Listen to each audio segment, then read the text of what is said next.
So hello વિદ્યાર્થી મિત્રો, welcome back to my channel let's speak English. અને આજે આપણે મોડલ વર્બ લાસ્ટની અંદર જે બાકી છે એને કવર કરી લઈએ કે જેની અંદર તમારે ભણવાનું છે શુડ અને મસ્ટ.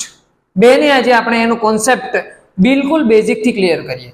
તો વિદ્યાર્થી મિત્રો, અહીંયા શુડ હંમેશા શુડ એ એડવાઇઝના મિનિંગમાં ઉપયોગ થાય છે. એડવાઇઝ એટલે તો કે સલાહ. શાના માટે? સલાહ માટે. જેમ કે હું ડ્રાઇવિંગ કરું છું તો મારે હેલ્મેટ પહેરવો જોઈએ. મેં શું કર્યું? મારા મિત્રને સલાહ આપી કે તારે હેલ્મેટ પહેરવો જોઈએ. બરોબર. આપણને ડોક્ટર સલાહ આપે છે કે તમારે પૂરતું પાણી પીવું જોઈએ. You should drink enough water. અને જુઓ વિદ્યાર્થી મિત્રો, મસ્ટ એટલે તો કે ફરજિયાતની વાત છે, કમ્પલસરીની વાત છે, તમારે કરવું જ પડશે. બરોબર. જેમ કે today is your exam, you must go to school. આજે એક્ઝામ છે, તમારે શાળાએ જવું જ જોઈએ.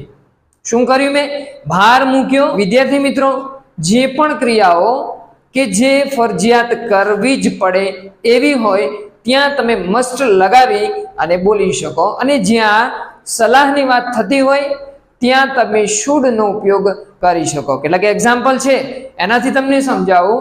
અહીંયા જુઓ, સલાહ હંમેશા એડવાઇઝ ના મિનિંગમાં વાપરી શકાય અને મસ્ટ એ કમ્પલસરી ના મિનિંગમાં વાપરી શકાય. જુઓ, અહીંયા મેં લખ્યું છે તમારે શાળાએ જવું જોઈએ. બરોબર. અને ઇંગ્લિશમાં થાય you should go to school. તમારે શાળાએ જવું જોઈએ. બરોબર. અહીંયા જુઓ, you must go to school. અહીંયા પણ મેં લખ્યું છે you must go to school, પણ કંઈક કમ્પલસરી છે એના માટે મસ્ટ મૂક્યું. શું કમ્પલસરી છે? Because today is exam, today is your exam. તમારું પેપર છે, જો નહીં જાઓ તો કંઈક નુકસાન થશે, એટલા માટે તમારું સ્કૂલે જવું એ કમ્પલસરી છે. તો આ બાબત માટે તમે મસ્ટ વાપર્યું. જ્યારે અહીંયા બાબત હતી શાળાએ જવાની તો શુડ વાપર્યું. એટલે તમારે શાળાએ જ્ઞાન મેળવવા જવું જોઈએ, પણ જ્યારે એક્ઝામ આવે ત્યારે તો ફરજિયાત જવું જ જોઈએ. તો આ થઈ ગયું શુડ અને મસ્ટનું ક્લિયરન્સ. વિદ્યાર્થી મિત્રો, આના સિવાય હવેના જે કેસ છે એ પણ આને લાગુ પડતા છે. તો ચલો જોઈએ વિદ્યાર્થી મિત્રો કે આના બીજા કેસ પણ ક્યાં ક્યાં ઉપયોગ થતો હોય. તો વિદ્યાર્થી મિત્રો, હવે જોઈએ આપણે કેસ નંબર 1 કે જેની અંદર તમને નૈતિક ફરજ એટલે કે તમારા સંસ્કાર બતાવે છે એવી ફરજ, જેને નૈતિક કહેવામાં આવે છે, એવી ફરજ માટે પણ તમે શુડ નો ઉપયોગ કરી શકો.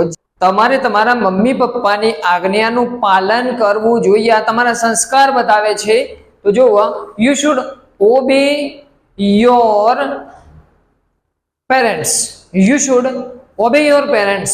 શું થયું? આ તમારી નૈતિક ફરજ બતાવે છે, તમારા સંસ્કાર બતાવે છે. બીજું જુઓ તો કે યુ શુડ સેવ વોટર. તમારે પાણીને બચાવવું જોઈએ. બરોબર. એ આપણી નૈતિક ફરજ છે. શું છે? નૈતિક ફરજ. અહીંયા જુઓ, યુ શુડ સેવ ટ્રી. તમારે વૃક્ષોને બચાવવા જોઈએ. તો આ શું થયું? તમારા સંસ્કાર બતાવે છે, તમારી નૈતિક ફરજ બતાવે છે. માટે ત્યાં શાનો ઉપયોગ કરવાનો? તો કે શુડ નો. અને અહીંયા જુઓ તો કે અહીંયા ફરજ પણ કેવી? ફરજિયાત હોય. જુઓ, યુ મસ્ટ ટેક મેડિસિન. તારે ફરજિયાત એટલે કે તારે દવા લેવી જોઈએ. બરોબર. કેમ?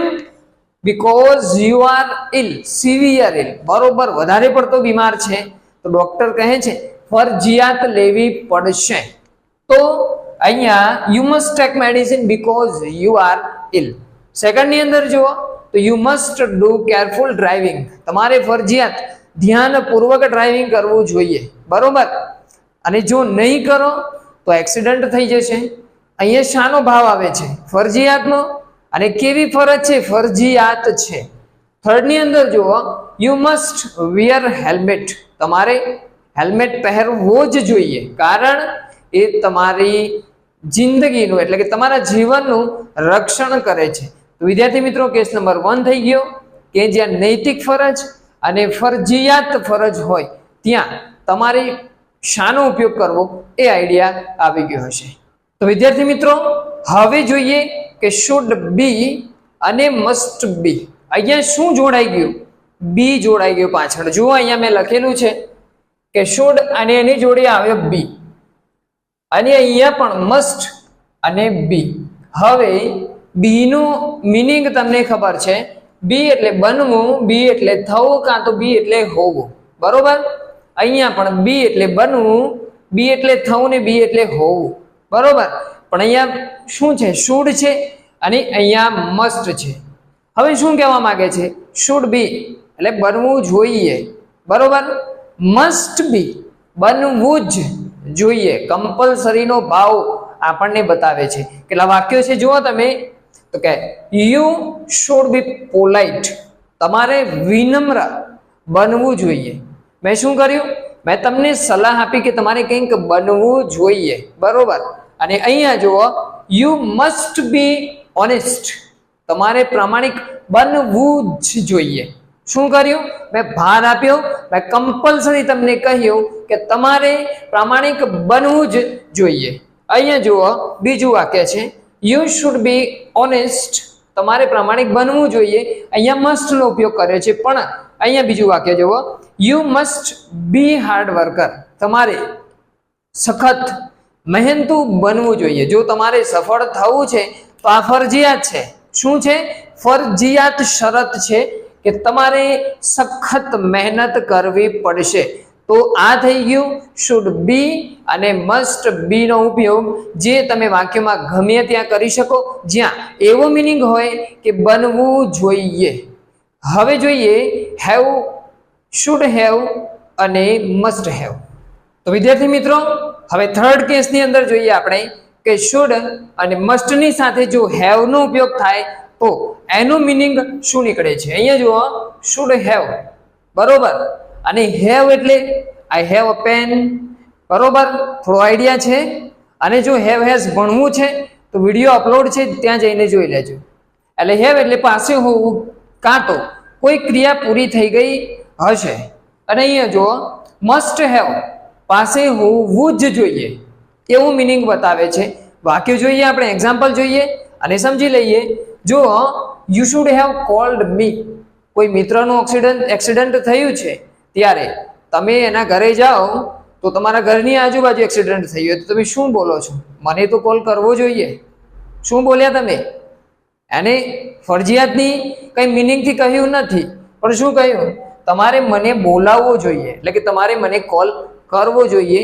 તો અહીંયા શું થયું? તમે એને કંઈક કહ્યું એડવાઇસમાં, પણ એ કામ પૂરું થઈ ગયું હતું. અહીંયા જુઓ, you should have mobile phone. તમારી પાસે મોબાઈલ ફોન હોવો જોઈએ, કારણ જમાનો ફાસ્ટ છે. બરોબર? તો તમારી જોડે મોબાઈલ ફોન હોવો જોઈએ. તો અહીંયા હોવો જોઈએનું મિનિંગ છે, તો પણ તમે શુડ નો ઉપયોગ કરી શકો. પણ અહીંયા ડિફરન્સ છે. જુઓ, યુ મસ્ટ હેવ સ્ટેથોસ્કોપ. તમારી પાસે ફરજિયાત સ્ટેથોસ્કોપ હોવું જોઈએ. તમે ડોક્ટરની જોડે જાઓ તો આ કમ્પલસરી છે કે ડોક્ટરની જોડે સ્ટેથોસ્કોપ ફરજિયાત હોવું જોઈએ. તો આ શું થયું? ફરજિયાતનો ભાવ સૂચવે છે કે ડોક્ટર છે તો હોવું જ જોઈએ. બરોબર? અહીંયા he must have gone to market.